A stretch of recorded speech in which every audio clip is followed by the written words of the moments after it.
Hey maman, bonjour. Alors, hier on a mangé du riz, on a mangé du poulet, mais aujourd'hui on n'a pas envie de manger ça. En tout cas, c'est pas mon cas, parce que chez moi on n'aime pas beaucoup manger les restes de la veille. D'ailleurs, qui aime bien manger ce qu'on a mangé hier? Je sais pas. Donc, malheureusement, aujourd'hui j'ai que ça. Il faut que je trouve une solution. Et une belle solution avec ça. Oui, parce que c'est important de ne pas jeter à la poubelle les restes de la veille pour la planète, mais aussi pour mon portefeuille. Je tiens à mon portefeuille. Mais il faut bien trouver une solution originale pour manger quelque chose de nouveau. Alors, moi, je me suis dit que j'allais essayer de passer de ça à ça et de ça à ça. Vous l'avez compris, je vais faire de mon mieux pour retravailler ces recettes et sortir deux belles recettes, pas une, mais deux, vous l'avez bien entendu, originales et délicieuses que mes enfants, que ma famille va apprécier. Donc, si vous me découvrez pour la première fois, je suis Carole, maman de 4 enfants et sur ma chaîne, on parle lifestyle, on parle cuisine, on parle meal prep, organisation en général.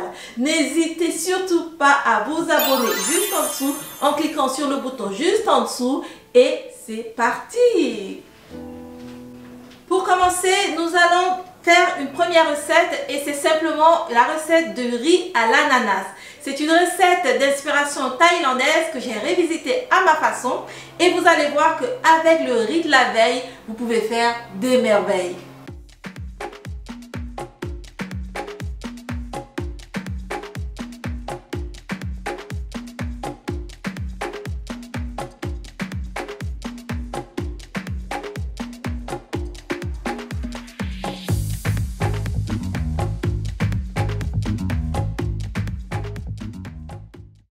Et pour réaliser ce riz à l'ananas avec le riz de la veille, on aura tout simplement besoin du riz de la veille, bien entendu.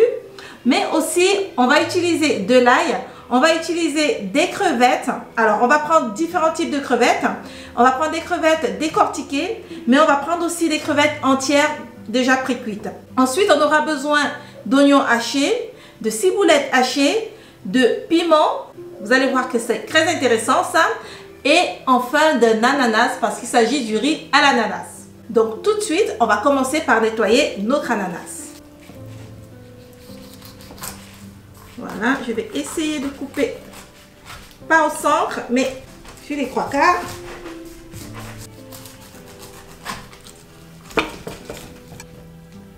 Et voilà ce qu'on a après. Maintenant, je vais évider cette partie-là. Je vais enlever l'intérieur pour récupérer la chair.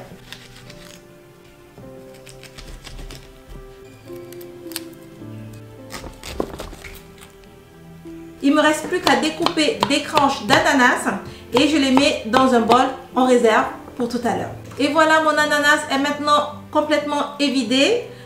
Je vais réserver ça parce qu'on en aura besoin tout à l'heure, c'est important. Une fois que ça c'est fait, on va maintenant passer à la partie que j'aime le plus qui est la cuisson. Ce sont des recettes faciles à faire avec les restes de la veille, mais c'est vraiment facile. La préparation, ça n'a pas pris plus de temps que ça, même s'il faut bien préparer les ingrédients pour la cuisson.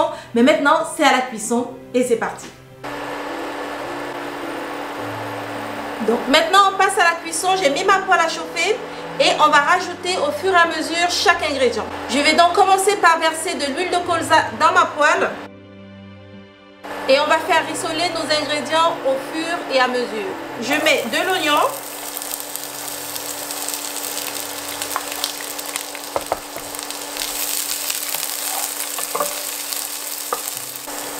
Et je rajoute mes crevettes.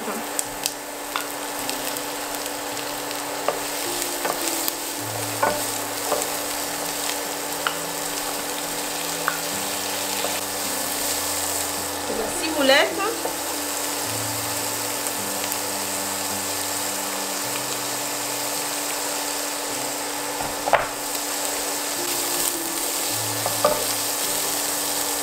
Et je rajoute quelques crevettes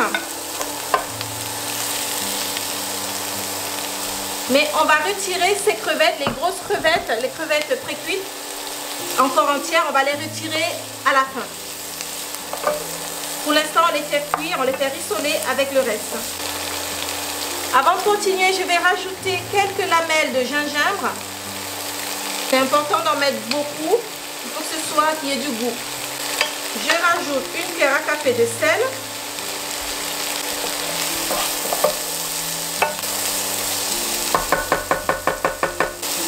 Et je couvre. On va laisser rissoler pendant 5 minutes environ. Alors, pendant ce temps, je vais m'occuper d'écraser mon poivre noir. J'en aurai besoin.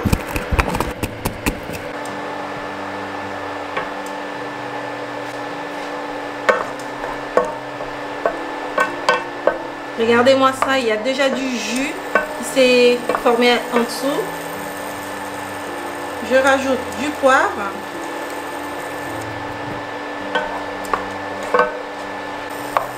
Et je vais rajouter de la ciboulette encore.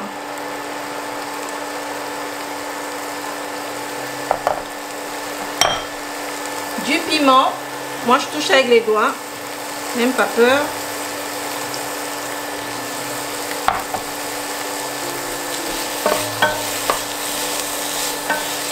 Et de l'ananas.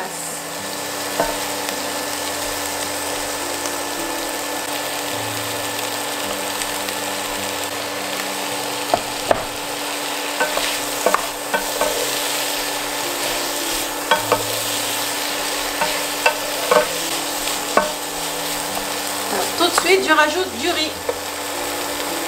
L'intérêt de faire cette recette avec le riz de la veille, c'est pas seulement le fait de faire des économies ou de ne pas jeter à la poubelle pour la planète, mais c'est aussi parce que c'est le meilleur riz pour cette recette. Le riz de la veille ne colle pas, il est sec. Par contre, si vous le faites le jour même, ça va coller et ce sera pas bien, ça va griller. Voilà.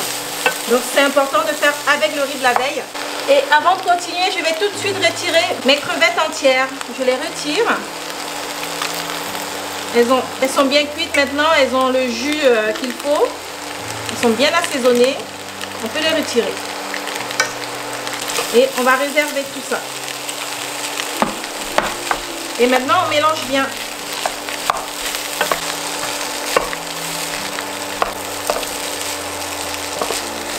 Alors, le temps de cuisson, c'est en moyenne 10 minutes environ, voilà. Parce que là, c'est prêt. Pas besoin de faire plus que ça. C'est prêt, vraiment prêt. Je vais rajouter encore la ciboulette. On mélange bien. Et maintenant, il ne reste plus qu'à graisser. Pour le graissage, je vais utiliser cette belle assiette. C'est important toujours la présentation, vous savez avec moi. Hein. Au-dessus, je dépose, voilà, ma peau d'ananas.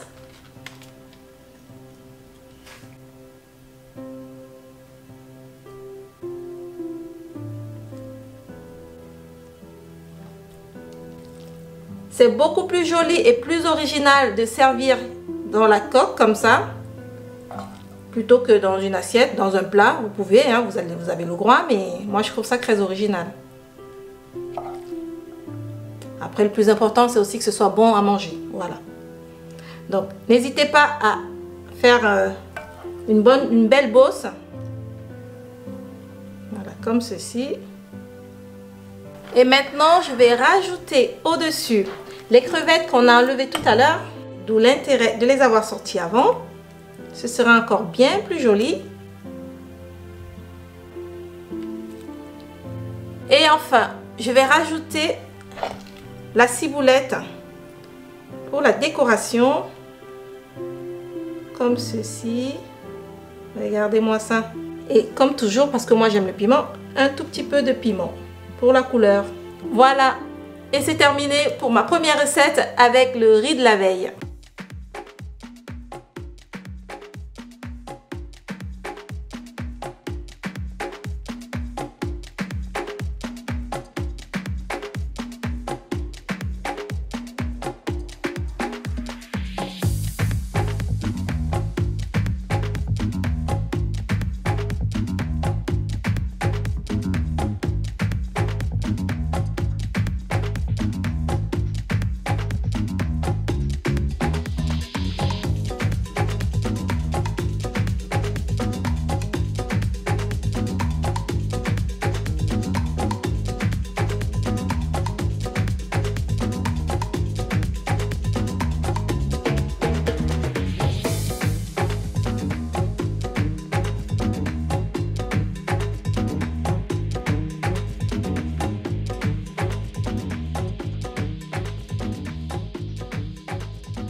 Voilà une belle recette, c'est joli, ça donne envie, c'est appétissant, c'est bon, ça sent bon et c'est moins cher. Voilà, au lieu de jeter le reste de riz à la poubelle, maintenant vous savez quoi faire. Alors, je vous annonce que vu que je sais que vous êtes nombreuses à tester mes recettes et à avoir des retours vraiment géniaux, maintenant j'ai décidé de créer le hashtag recette et maman. Alors n'hésitez pas à utiliser le hashtag recette et maman chaque fois que vous partagez sur Instagram, même sur YouTube. N'hésitez pas à utiliser le hashtag recette et maman, recette avec S à la fin et maman avec S à la fin. Et en décembre, j'offrirai des cadeaux aux 2 premières qui auront partagé le plus de hashtag recette et maman. Voilà, donc ça c'est une recette hashtag recette et maman avec S à la fin. Et j'espère que vous allez tester. Mais maintenant, passons tout de suite à la deuxième recette.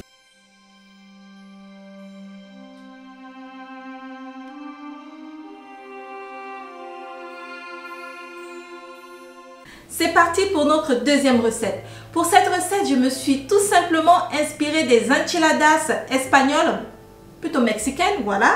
Alors, c'est quoi les enchiladas? C'est tout simplement une autre version des lasagnes françaises. Donc, je me suis inspirée des enchiladas mexicaines et des lasagnes françaises pour créer cette recette. J'ai mis un peu de tout dans un peu de tout. Voilà, vous allez comprendre après.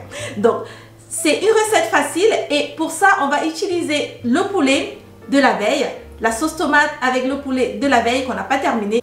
Il reste 2 beaux gros morceaux qu'on n'a pas pu manger et comme ingrédient, on va avoir besoin de ces pâtes. Alors, ce sont des cannelloni. Avec ça, on va utiliser du poivron vert, on va utiliser des courgettes, on va utiliser de la poitrine de porc fumé, ou du lard ou lardon en fonction de ce que vous avez. Moi j'ai pris de la poitrine de porc fumé. On va utiliser de l'huile d'olive, des citrons verts, c'est important, ça ressemblera plus aux enchiladas mexicaines, et de l'oignon. Alors tout de suite, on va commencer par nous occuper de notre poulet. Donc si votre poulet n'est pas déjà cuit comme moi et que vous voulez simplement partir de zéro pour créer cette recette, il vous suffit d'acheter des filets de poulet que vous allez faire pocher dans de l'eau chaude. Alors pocher la viande, c'est quoi? C'est simplement tremper de la viande dans de l'eau chaude, de l'eau claire dans laquelle vous rajoutez peut-être une gousse d'ail, quelques herbes et une dizaine de minutes et c'est bon. Donc moi j'ai fait ça hier, j'ai fait cuire dans de la sauce tomate, on a mangé et là voilà ce qui reste. Maintenant on va l'émietter pour pouvoir l'utiliser par la suite. Alors pour moi c'est pas nécessaire de laver ma viande parce que c'est que de la sauce tomate. Après si c'est dans une autre sauce que de la tomate, il vaut mieux la nettoyer un peu, la rincer tout simplement et c'est tout bon. Alors pour l'émietter, je fais toujours ceci. Donc, je pique mon couteau comme ceci et avec une fourchette je fais ça. C'est beaucoup plus simple, c'est très efficace. C'est vraiment, il n'y a pas mieux, hein, franchement.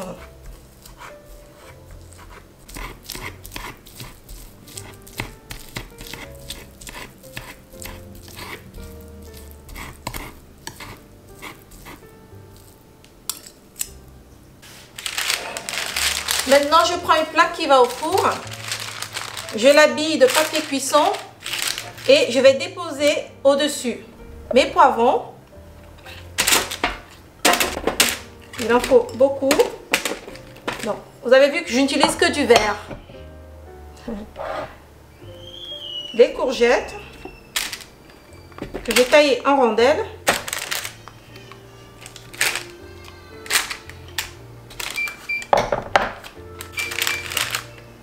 Et les oignons. Il en faut beaucoup aussi. Je les taille grossièrement et je dépose au-dessus. Je prends les citrons verts, je coupe en 2, tout simplement. Et je mets comme ceci. Ça va griller. Vous allez voir qu'il y aura du jus de citron vert. Ce sera génial. Une bonne odeur aussi surtout.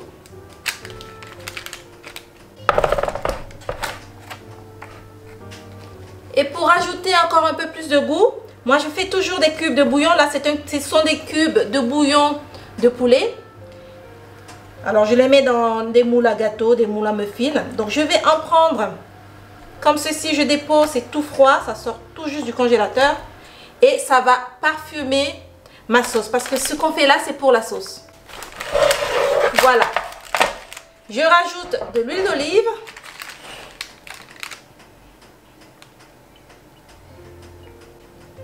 Et il ne faut pas oublier le sel.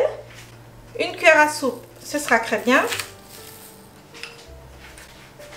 Et on enfourne à 180 degrés pendant une quinzaine de minutes.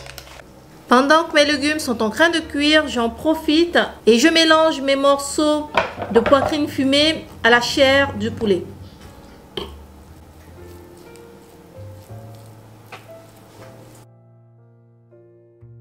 Ensuite, j'utilise cette préparation pour fourrer les cannelloni.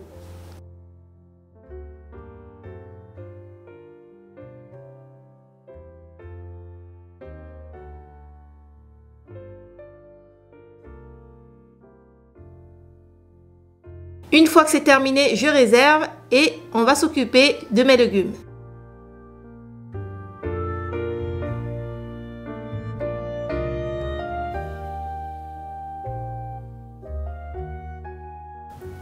Regardez-moi ces légumes, tout est parfaitement cuit, c'est bien grillé, c'est exactement ce que je veux, qu'il y ait un goût de fumée. Voilà, c'est ça, que la sauce ait un goût de fumée, donc il faut que ça grille un tout petit peu.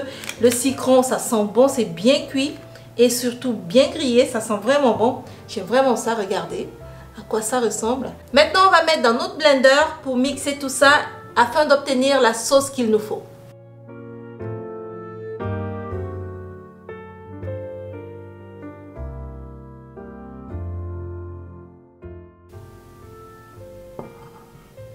Si vous voulez le lien de cette assiette, n'hésitez pas à regarder juste en bas dans la description et vous trouverez. Ça vient de chez Anthropologie, j'aime beaucoup, je suis vraiment fan. Je commence par étaler une première couche de sauce en dessous.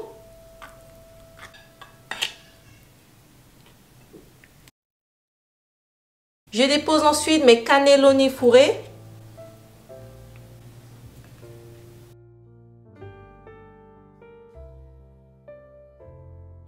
Et enfin, je verse le reste de ma sauce au-dessus.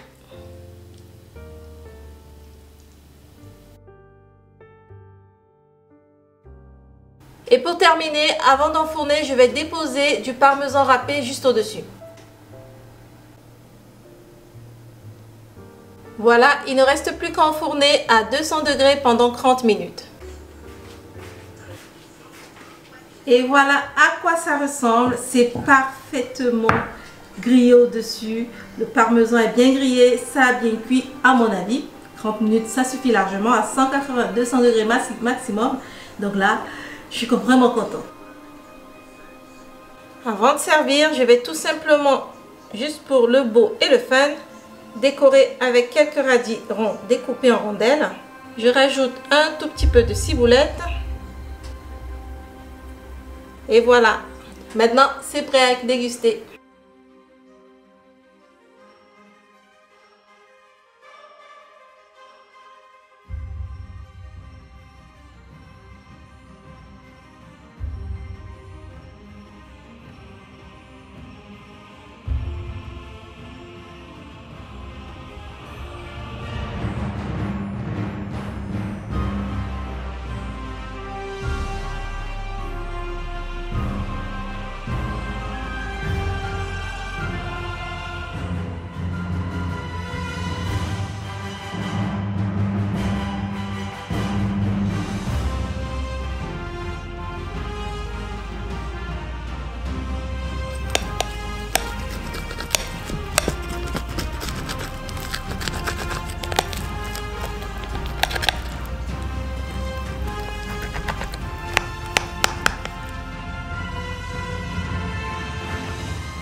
Et voilà, ma dernière recette est prête, elle est terminée. Je me suis même déjà servi une part.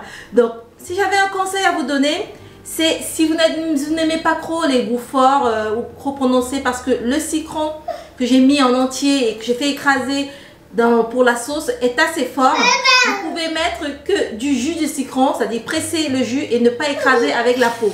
Voilà. Mais à part ça, c'est génial. Si vous aimez, vous n'avez qu'à faire avec. Ce sera trop prononcé, mais c'est très bon.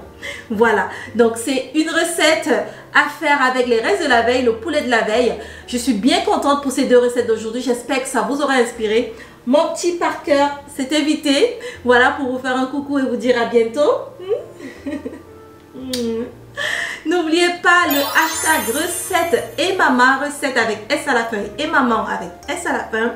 Voilà, n'hésitez pas à vous abonner juste en dessous. C'était deux recettes à faire avec les restes de la veille, des recettes familiales. C'est des recettes copieuses, des recettes familiales, mais délicieuses, ô combien savoureuses. Alors, n'hésitez pas à vous abonner en cliquant sur le bouton juste en dessous. N'hésitez pas à commenter, n'hésitez pas à partager. Et je vous dis à très vite pour une prochaine vidéo. Ciao, ciao. Qu'est-ce que t'en dis? Oh, mais toi, tu manges pas. Tu aurais pu goûter, mon amour. Allez, oh Mimi, on va chercher une fourchette. Oui, il veut le câlin. On va chercher une fourchette.